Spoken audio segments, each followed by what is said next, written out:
Television is not the truth. Television is a goddamn amusement park. Television is a circus, a carnival, a traveling troupe of acrobats, storytellers, dancers, singers, jugglers, sideshow freaks, lion tamers, and football players. We're in the boredom-killing business. So turn off your television sets. Turn them off now. Turn them off right now. Turn them off and leave them off. Turn them off right in the middle of the sentence I'm speaking to you now. Turn them off.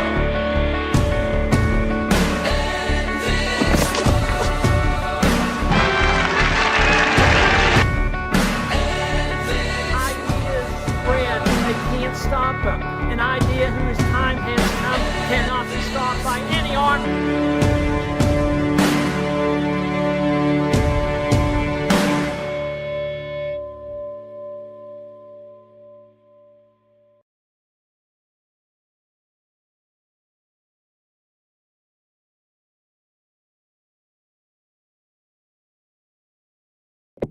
Welcome to Eradicating Programmed Ignorance, brought to you by TLBTV, the TLB Project. I am your host and media director of the TLB Project, Rebecca Mahan, and tonight I'm filling in for Roger Landry. Our show tonight has two very influential people, and I'm really excited to have them both with me tonight. They are with the Constitutional Sheriff's Peace Officers Association, and again, both of them are very, very influential. Tonight, you may have heard of both of these people. And with us tonight is Sheriff Mack.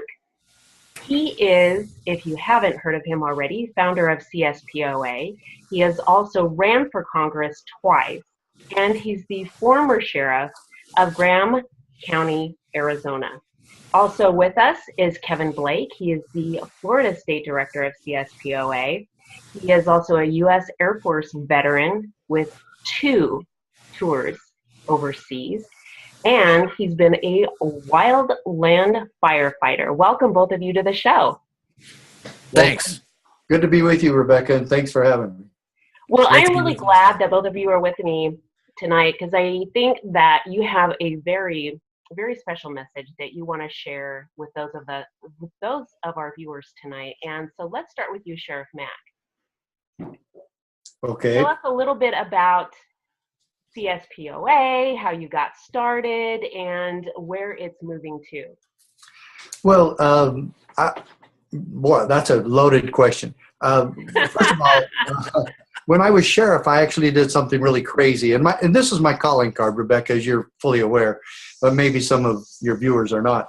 I'm the first, basically, and only sheriff in American history to start a lawsuit against the federal government, i.e. the Clinton administration, take it all the way to the United States Supreme Court, and won a major landmark decision on the 10th Amendment. In fact, several attorneys who are familiar with the case have told me it's the most powerful 10th Amendment decision in the history of our country. And so I highly recommend that every one of your viewers get a copy of this book. And maybe I'll show it here closer. A little bit closer. Now it's a pocket size. It's the same size as your pocket Constitution. It's the same size. It's only like 16 pages. You can read it in 15, 20 minutes, and then you'll want to read it again and mark it up, because Justice Scalia wrote this decision back in 1997, and it is absolutely miraculous. And it, in no uncertain terms, it tells us all that the federal government is not our boss, that the states are not subject to federal direction, and that if we are going to maintain a semblance of freedom in this country, the states are the ones that are going to have to assert their power as per the 10th Amendment in creating checks and balances against the encroachments of the federal government. If we fail to do that, then the first victim is our Constitution and personal liberty. So then I formed, to finish your other part of the question, then after I left the sheriff's office, I wrote several books, and then and my first book was actually in 1994. In that book, in 1994, I have a plea to law enforcement to keep their oath of office. Then I wrote another booklet called The Proper Role of Law Enforcement in 1999, and it was another plea to law enforcement all across this country to keep our oath of office. How is it that we swear an oath to uphold and defend, protect, and preserve the U.S. Constitution, and we smugly ignore it? And we say, oh, we don't have to keep it. We only have to obey statutory laws and traffic codes. I find that so astonishing, and I don't know where that brainwashing came in or where the disconnect happened, but most of law enforcement completely ignores the oath of office, and that's the job of CSPOA, as Kevin can attest to. The job of CSPOA is to wake up every sheriff and peace officer in this country to their duty, to their responsibility to defend freedom, to put liberty first in the execution of our jobs. And our job is not to write tickets and kick in doors. Our job is to keep our oath of office and to preserve this miraculous and God-given republic. I think that what you have to say is very informative, and many would definitely support all of the things that you're saying. But for those who might be a little bit confused and say, well, what do you mean? That kind of sounds like maybe there's just contention there. How would you be able to describe and explain, maybe in layman's terms, in a step-by-step manner, on what you are specifically meaning? Well, specifically, I would bring up the Second Amendment.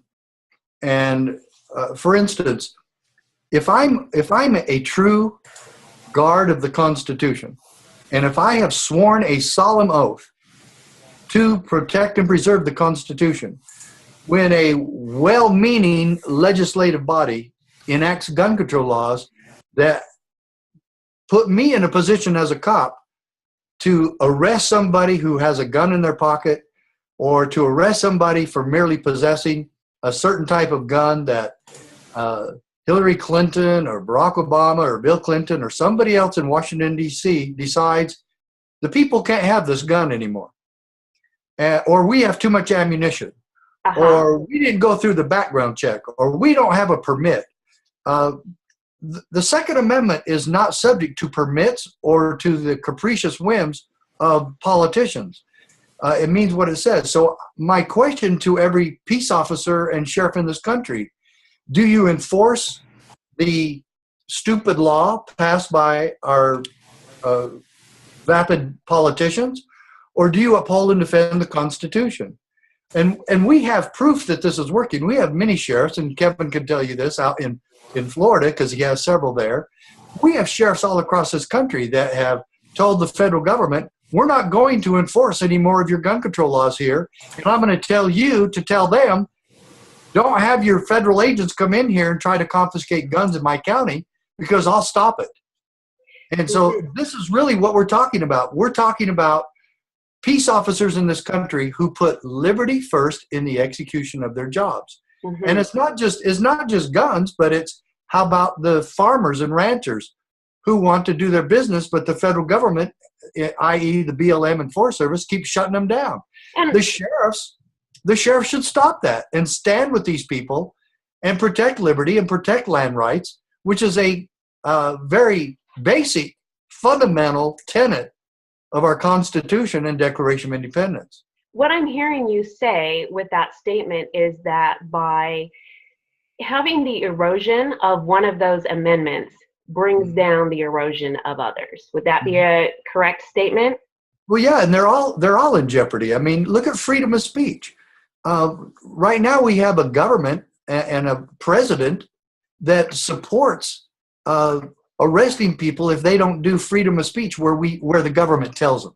Mm-hmm. For instance, they literally have a fenced area, and they tell people you can have freedom of speech in that fence, but if you do freedom of speech outside that fence, then we will arrest you.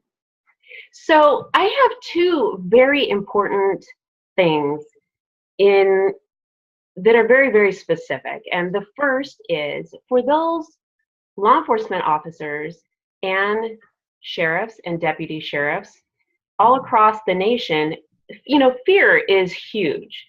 So for those saying, hey, well, this would put me sort of on a watch list, or this might make me, look a little bit like a conspiracy theorist or something like that.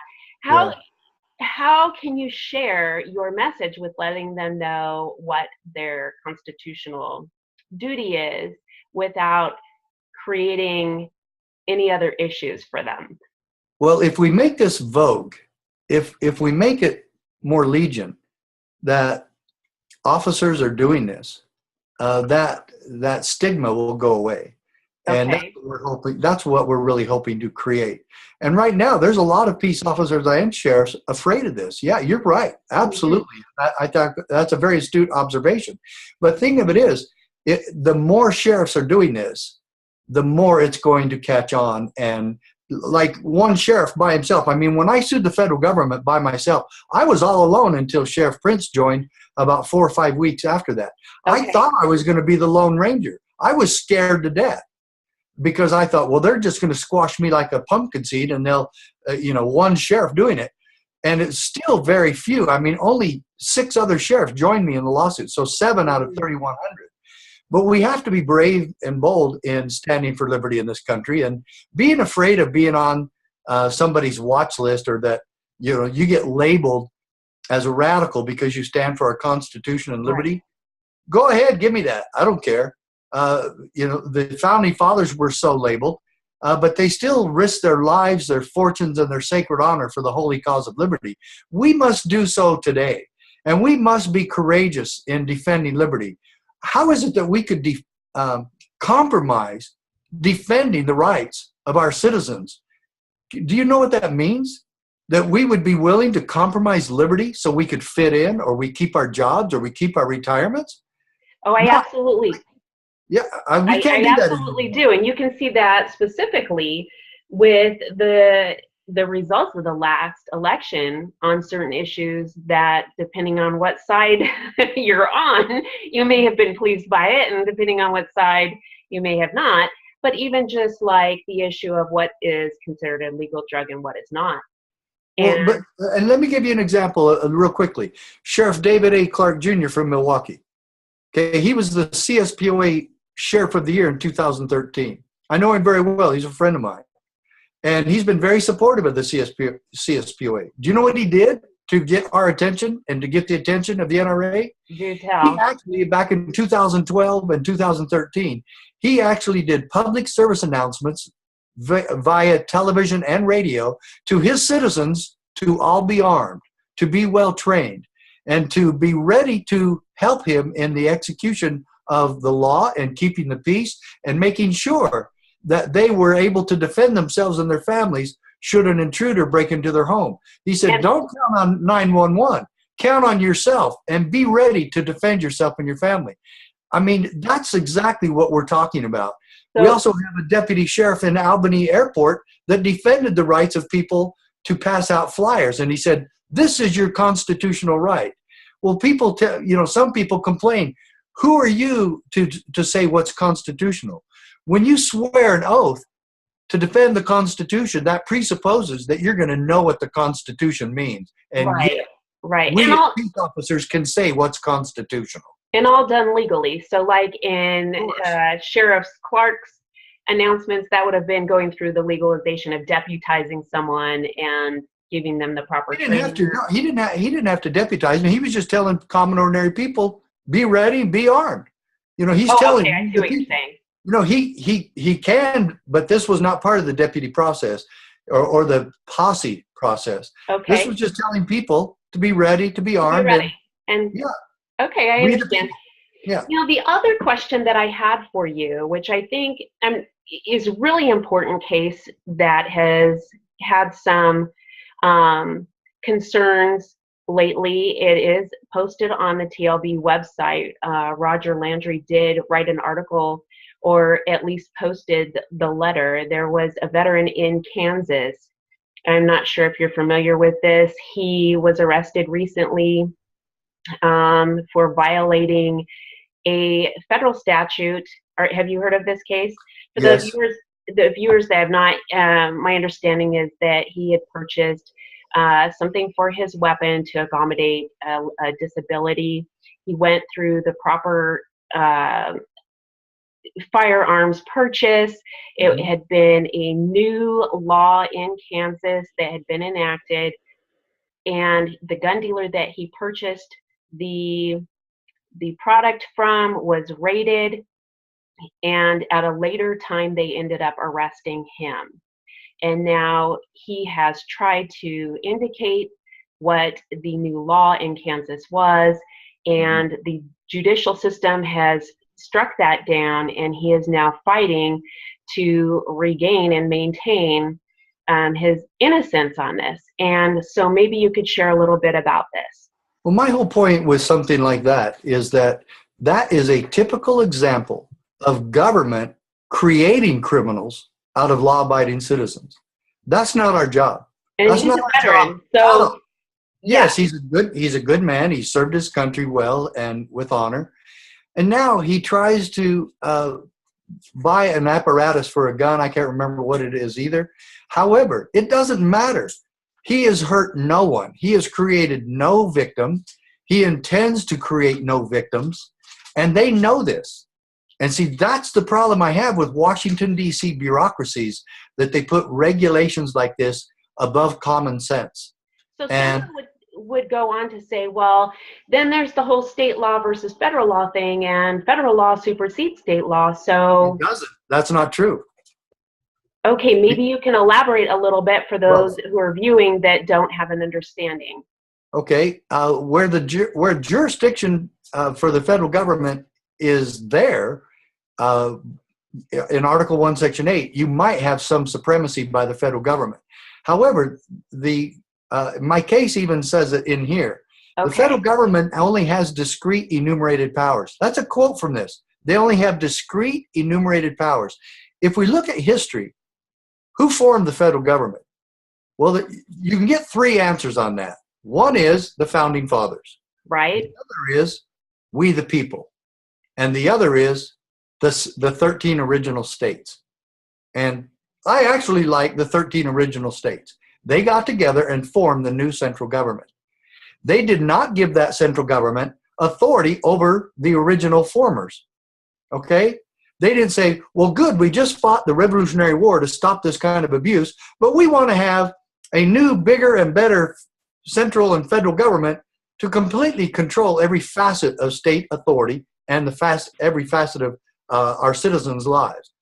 That is not what they established, and the federal government has gone way off path, and the states have gone along because as long as they were getting their federal grants and monies, they didn't really care.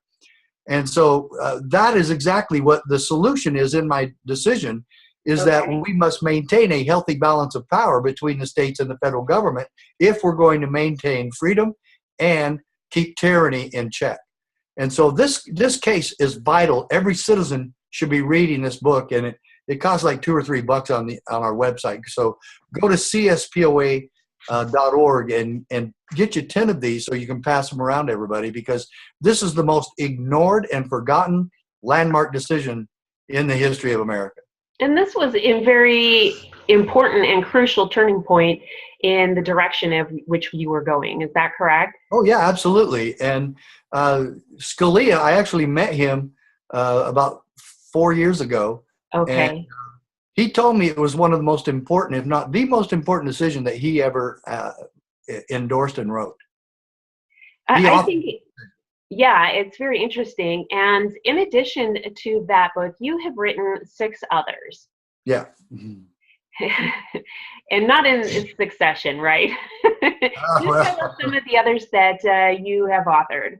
Well, my first book was born out of the lawsuit against the Clinton administration on the Brady Bill, and it was actually the Brady Bill that I sued against. And it's, you can actually look at 2 small-town sheriffs, Prince and Mack, who did this lawsuit, and say that they did more to stop gun control and to reverse gun control in Congress than even our own Congress has. Okay. And so, yeah, that's another thing you need to look at in the history of this case. So my first book was From My Cold Dead Fingers, Why America Needs Guns. Second was Government, God, and Freedom, A Fundamental Trinity. That one's basically out of print. I haven't resurrected that one yet. And then third was The Proper Role of Law Enforcement, and then The County Sheriff, America's Last Hope, and then a book called Vicky Sam in America, How the Government Killed All Three. That was about the Ruby Ridge situation with Randy Weaver. Mm-hmm. And then after that, I wrote, my first and only novel, The Naked Spy, which is a great book. I mean, it's a thrilling, riveting spy thriller. And then right after that, I wrote The Magic of Gun Control. And then my most recent book, Are You a David?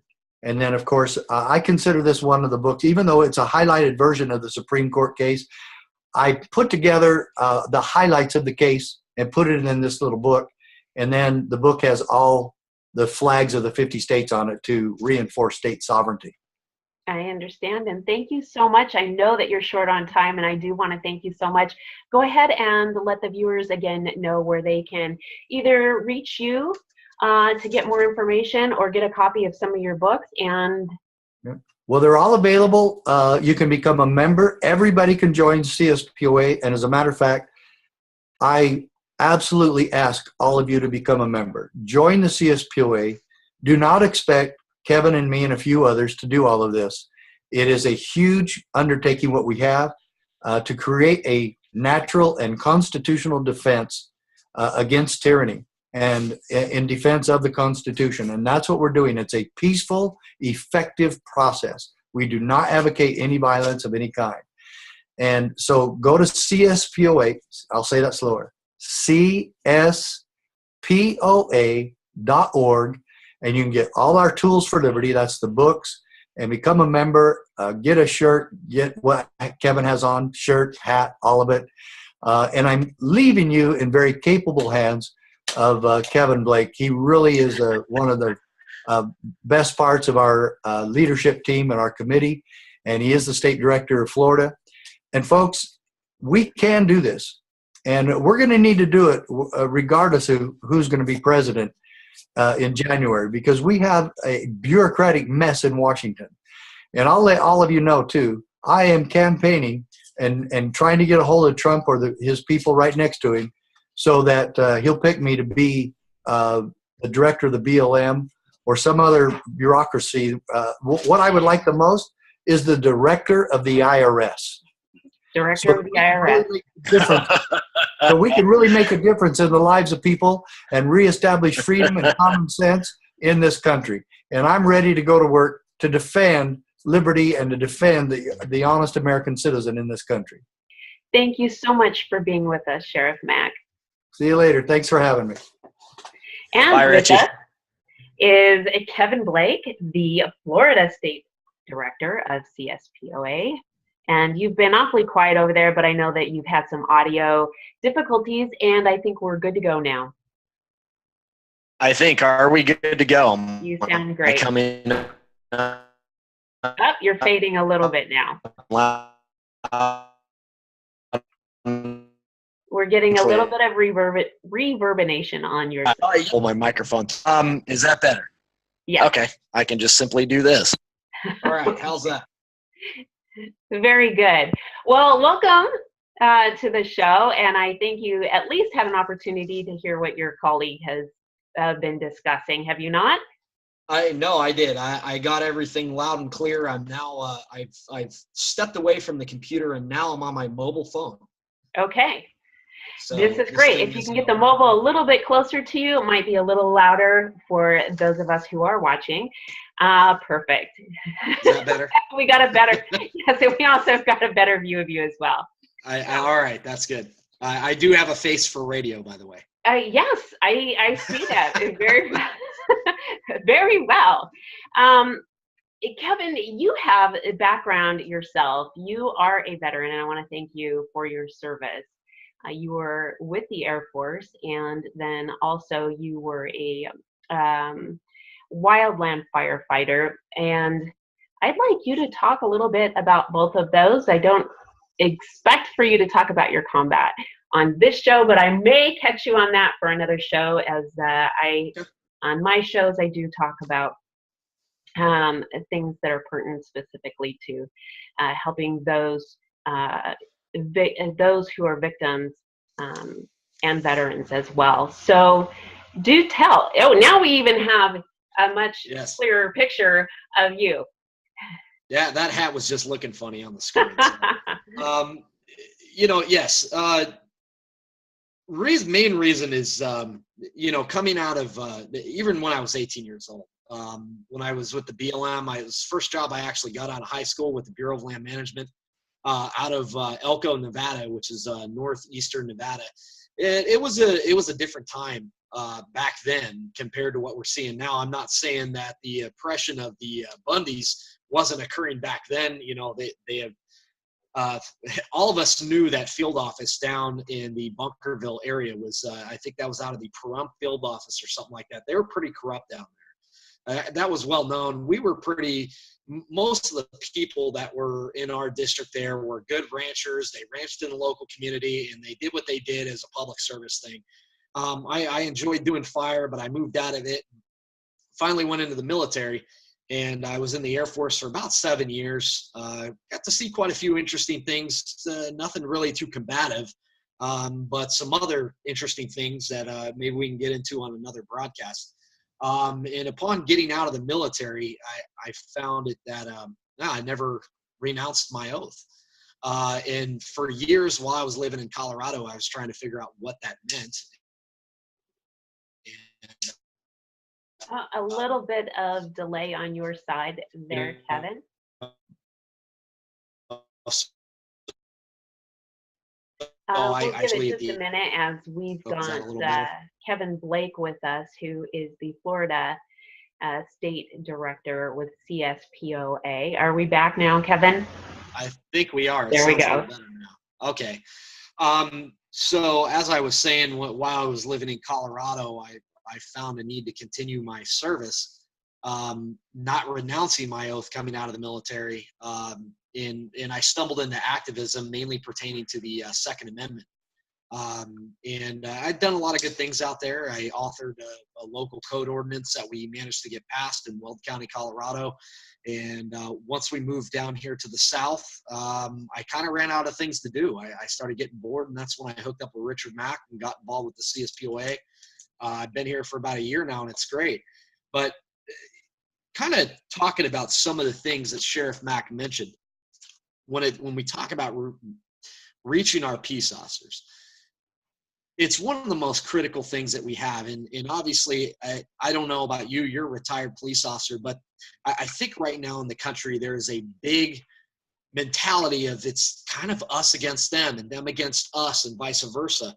And that's one of the big things that we try to disconnect from. We want to get solidarity with our peace officers, with our sheriffs, and really not only educate them in the ways of the Constitution, but also educate the people, because they're one of the most critical stakes in this fight for liberty. I firmly, and for example, I always give this analogy of how we structure government in this country. Government is structured based on, let's think of it like a house. So, you know, at the base, you have a foundation that the house sits on. You have your walls, that could be the states, your base, of course, your county and local levels. And of course, the roof, you would have the federal government. And the framers, the framers that built this house, they built it very geniusly. As Madison said, that, you know, the people can safely rely on the disposition of local legislators to erect barriers to protect them against encroachments of the federal government. Now, think about that. Do you think that is happening today in your state, or Mr. and Mrs. America out there? Is that happening? Are your local legislators erecting barriers against an ever encroaching federal government? I haven't seen it happen too often. We do get cases from time to time. But that's because this roof has gotten so big. The framers passed away and went along their way, and they've hired all these different bureaucracies that we call contractors to just keep adding on to this roof, and they keep making it too heavy, and it's starting to make the walls, the states are starting to buckle under all the pressure. And then, of course, that pressure is causing the foundations to crack and become, you know, and it's wild, they'll fall down. And that's literally a point that many people sat watching this election saying, man, if we don't get Trump elected or this person elected, this whole thing's coming down. How do we fix it? Well, the answer traditionally over the years has been, well, we got to start fixing the roof again. We got to keep adding on layers of just garbage up there. Well, that's not the solution, because it's making everything else, So our solution is we have to start at the local levels. And I agree with you 100%. The local level is where an individual can make the most immediate impact on whatever vision it is that they have or they Absolutely. In my early activism days, and this really started for me outside of the CSPOA, although Richard back at the time, he never knew it. He had a lot of influence on the code ordinance that I had authored in Weld County, but a great broadcaster, great friend of mine, Scooter McGee out there, he was one of the main ones that helped me with this by getting me on his show every day. He kind of got he actually did get me started in radio.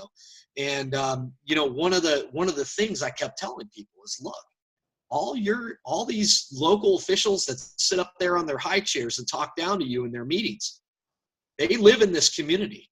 They shop at the same grocery stores you do. They go to the same establishments that you frequent. They go to the same restaurants that you go to. We can make this town of 300 people or 3,000 people, or I think Weld County had like 300,000, but there was like 100,000 in town. We can make this town of 100,000 people get real small real quick.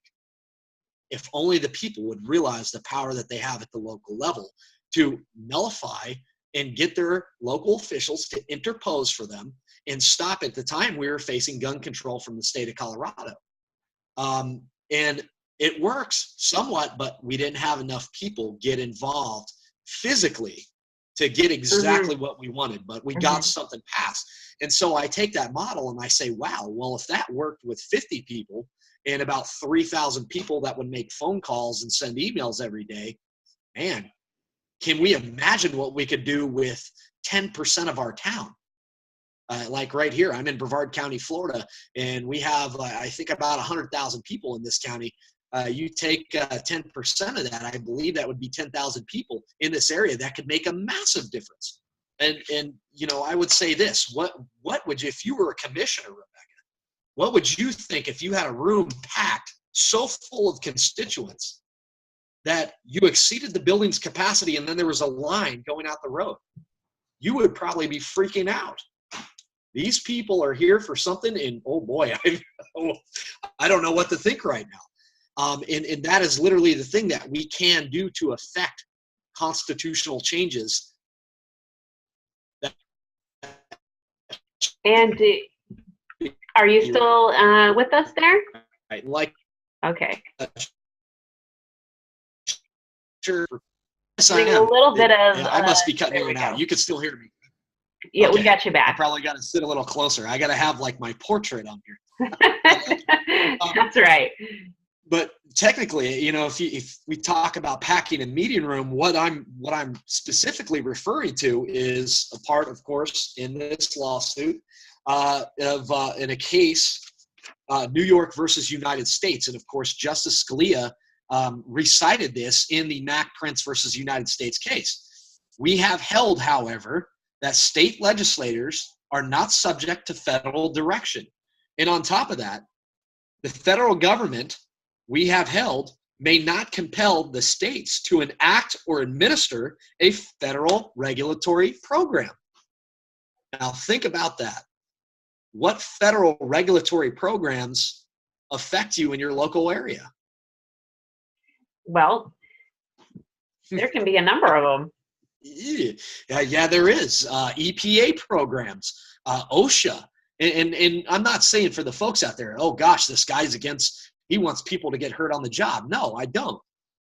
The government has no power to enact these ABC bureaucracies. So what we see is this massive buildup, like I refer back to my house analogy of government.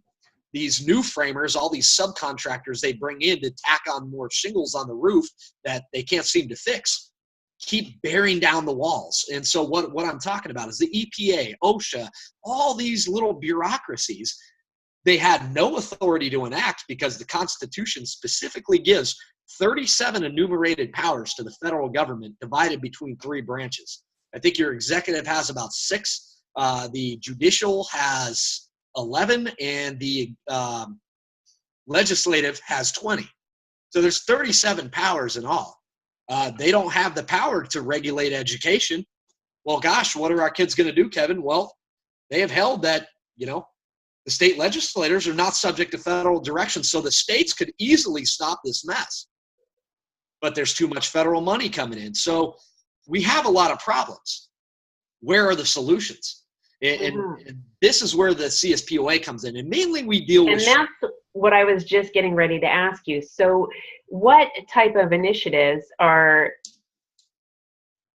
those in your organization beginning to take steps on, or is there something that you're currently involved in to address some of those concerns? Well, one of the biggest initiative we have now, and I think all of us as at least broadcasters can agree on this plank. People need education, period. I mean, so many people do not, and again, you mentioned Roger Landry, programmed ignorance. That's what we've dealt with for generations. How do we step through and break through that programmed ignorance? We have to educate ourselves. And we have to put our feelings, our thoughts, what we thought we've been told is true, we have to put those things aside. And we have to say, I'm ready to learn. What's really going on? What does it really all mean? And then when we take this document, the Constitution, and start applying that and teaching that, that's when we start to see the change. And that's the biggest initiative we have right now at the CSPOA is we have this, what we call T3 training. And of course, this is train the trainer training.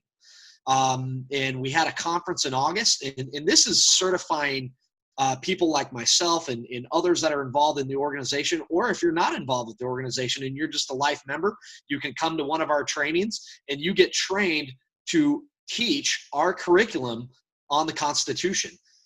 Okay. A lot of it specifically pertains to sheriffs. Okay. But there are portions in it that also can pertain to Tea Party groups, to Democrat groups in your area, to Republican groups in your area, to your church groups. I mean, you could teach, once you go through one of our classes, you can teach this curriculum to anybody that's out there. Okay. So a person has the opportunity then to really learn the ins and outs through your Train the Trainer program about the Constitution and the direction that you, CSPOA, is going in. Yes, ma'am. Okay, and so let me ask you a question. You were also referencing, I mean, education's important. You were talking about federal issues. There is a concern about the internet being an issue. And is that something that you guys are currently working on or towards having a grasp upon? I mean, for us, yes, it's a constitutional argument, but it's not literally one thing that we're actually devoting time to at this point in time. Number one, and I would end it like this. Number one, does the president have authority to relinquish control of our World Wide Web to the United Nations, unelected group of dictators? No, he doesn't. Does the president have the constitutional authority to regulate the internet? No, he doesn't. So he really has no authority to do what he did. What we could say he did is that he pretended to have that authority, but pretending that you have something doesn't make it actual law or really, ultimately, to me, it would be null and void what he did. And there weren't enough people up in an uproar about it to tell others. Okay. Fair enough. So what other things aside from Train the Trainer do you offer for your members or for the community that would give them a better understanding or an effort to understand what it is that you guys are doing and looking to do? So, right now, the biggest thing that we do is I do a lot. It sounds like you guys do a lot. We do. There's a lot of stuff that we do. One of the biggest things is just getting to know our sheriffs. And we encourage everybody to do this. But, for us, as far as me for the state director, that's one of the biggest things is I try to establish relationships with sheriffs. Now that we're out of elections, we've had time to focus on more things, and it's gotten even crazier. The biggest thing we were doing during elections is a program called Bet Your Sheriff, where we were vetting sheriffs all across the country. Yes, ma'am. Okay. And we basically use Sheriff Mack's. He has a questionnaire that we put out. All this you can find on the CSPOA website, by the way. Okay. But I think I surveyed all 220 candidates that were running here in the state of Florida with this vetting package, and those that would return it back to us, it would allow us to measure where their mind's at as far as constitutional law enforcement and enforcing the Constitution, upholding the law, and doing all the things that you're required of you as when you're a peace officer or sheriff. And from there, we were able to measure those results, put them online, and develop a relationship with certain candidates that really stuck out to us as being very promising of having the ability to stand up when required of them. Not to say that they will or won't do it, but as far as we're concerned, if I take Rick Staley, for example, who's a sheriff that got elected in Flagler County, phenomenal guy, been in law enforcement his whole life, but he returned to me a 100% survey, basically saying, I'm not going to confiscate guns. I am going to interpose. If one of my citizens is getting harassed on his farm or for whatever reason he's being harassed by the federal government, I will look into it. And if the federal government's in the wrong, I'm going to stand up and interpose. But if the federal government's in the right, I got to let them do their thing. And that's the thing I think a lot of times people get us confused as some kind of anti-federal government agency. And we aren't that. Sometimes the government is right. Our government does do things at the federal level sometimes that are correct and proper and constitutional. But a lot of times they don't. And that's just all we want to curb is those unconstitutional behaviors. But, another big plank that we have is reaching these sheriffs and educating their departments by doing our training with their departments. So another big push for us right now is to get our curriculum certified in all 50 states as continuing education credits for peace officers. Oh, interesting. Okay. Yes, and we already have 4 states online that we're certified in. That way, if a law enforcement officer needs to, he takes our class, he gets X amount of education credits to maintain his post certification there in his state. So that's a big accomplishment to get done for 4 states for a small. Though we're a big organization, we're really tiny when it comes to the people working at the top and keeping this thing together. And for those viewers that are not familiar with POST, that is Peace Officer Standards and Training that all law enforcement undergo to become. It's a certification that they have to become either a police officer or a deputy, and maybe even in some states and instances a correctional officer. And they also have to maintain certain standards that are certified through their post state Peace Officer Standard and Training in education, whether it's domestic violence, it could be for their shooting, it can be for defensive tactics, it can be a number of different things, but POST stands for Peace Officer Standard and Training. I really like something that you said, Kevin, regardless of whether someone is in the know or not about any of it. And the education component is very, very important to me, because I think the more education one has, the better opportunity that they have to make really, very educated and wise decisions about whatever it is that they do. And you indicated that, get to know your sheriff. I think that the community really does need to get to know the officers that are in their area. Not only the police officers, but the deputies that are out on the street. Get to know the sheriff, the chief of police. Take an active involvement, and even get the kids involved with knowing who the officers are that are out there protecting them. I think that this is going to help in a lot of ways. We're seeing major shifts in the way that law enforcement is being addressed right now. And recently, over just the last last few weeks, there's been numerous attacks against officers, and this is just not the way that we want to see our communities. I absolutely, I could go into a whole lot about what I want to say in that, and this is really not about the time to do that. My sincerest apologies out to every one of my fellow brothers and sisters that are affected by this and their families. And I think that we need to bring and bridge law enforcement and the community so that we can overcome these challenges and work in unity, like you were talking about earlier. And and that means, having our kids get connected with officers that are out there. Even our kids in this day and age are seeking challenges in the education about our founding fathers, the Constitution, and a number of things. And so I sort of am hearing with what you have said that there's an element of an issue with Common Core. Yeah, we do have the element of issue in Common Core. That's not really our forte. Mm-hmm. Obviously, we'd be for shutting down the Department of Education. I think it's just a double agency of what all the states already have in place. But we do work with organizations that do fight very hard at putting down Common Core. Specifically here in my state, the one I work with, and I can get you in touch with him if you'd like to interview him. His name is Keith Flaw, and he's one of the founders of what's called Florida Citizens Alliance. Okay. And, these guys, I'm telling you right now, these guys are hardcore when it comes down to fighting Common Core, or Commie Core, as I like to call it. Keith's organization has uncovered, I believe, over 900 instances of not only Islamic indoctrination, pornography, but also communist indoctrination here in the state of Florida school books of the current curriculum they're using.